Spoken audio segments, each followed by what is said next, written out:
Bonjour, je m'appelle Monique Lancel et je vais vous présenter une pièce que j'ai écrite, Un architecte dans la médiathèque.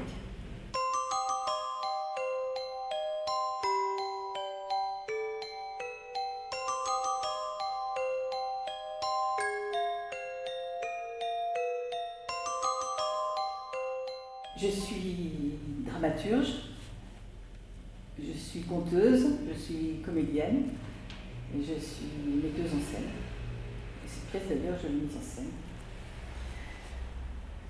Et j'ai publié 9 pièces à l'Harmattan, 10 pièces en tout, et environ 15 à 16 de mes pièces ont été mises en scène ou mises en espace.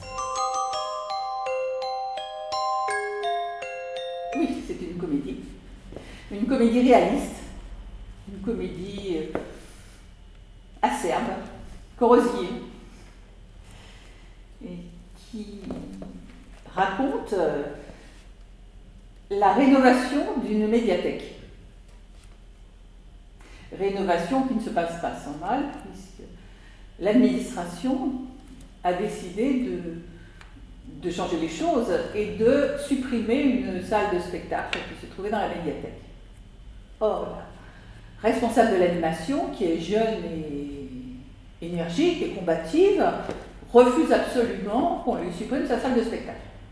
En face d'elle, on a celui qui représente l'administration, le responsable du réseau des médiathèques de la municipalité, qui lui ne voit les choses qu'en termes d'efficacité, de modernité,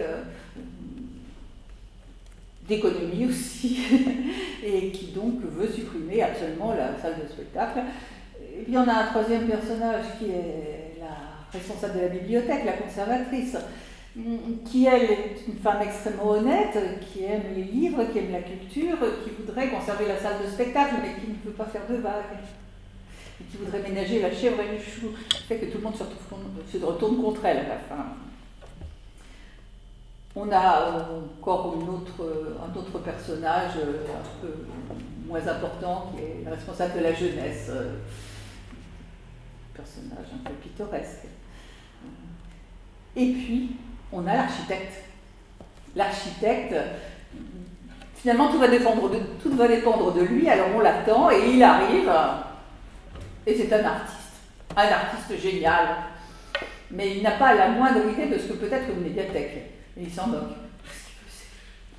Seulement, entre l'architecte, qui est un artiste à sa manière, et la jeune responsable de l'animation qui fait du théâtre, il va y avoir une connivence. Ils vont s'entendre. Alors il y a des retournements de situation, des alliances, des disputes, jusqu'à ce que finalement ce soit l'éclatement total. Oui, c'est pour ça que j'ai pu en parler. Oui, j'ai été bibliothécaire. Je connais donc très bien. Et j'ai participé à des rénovations. Alors attention, ce n'est pas la réalité, c'est une fiction. J'ai arrangé les choses. Par exemple, les personnages sont de moi. J'ai pu m'inspirer de telle ou telle personne, mais en général, je mélangeais plusieurs personnes que j'avais rencontrées. Tout de même, je connais bien ce milieu, et quand on écrit ce type de comédie, eh bien, c'est important de pouvoir avoir des exemples concrets, réels, pris sur le vif. Les grands thèmes de cette pièce, d'abord il y a l'art. Dans beaucoup de pièces que j'ai écrites, l'art est important. Et l'art va être représenté à la fois par l'architecte, par la responsable de l'animation qui fait du théâtre, mais aussi par la responsable de la bibliothèque, la conservatrice, qui est une peintre amateur, modeste. Mais ça pose le problème de l'amateurisme, méprisé de tous, mais sincère en même temps. Donc l'art est un des grands thèmes de la pièce. Un autre thème eh bien, ce sont les relations professionnelles. Est-ce que c'est intéressant? Est-ce que c'est utile? Est-ce que c'est efficace de vouloir ménager tout le monde?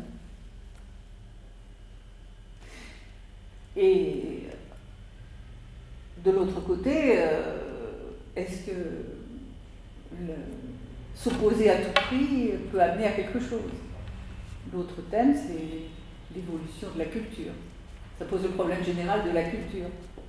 Est-ce que la culture doit être inféodée à une rentabilité, à une efficacité, ou est-ce qu'elle peut avoir, est-ce qu'elle doit avoir une liberté?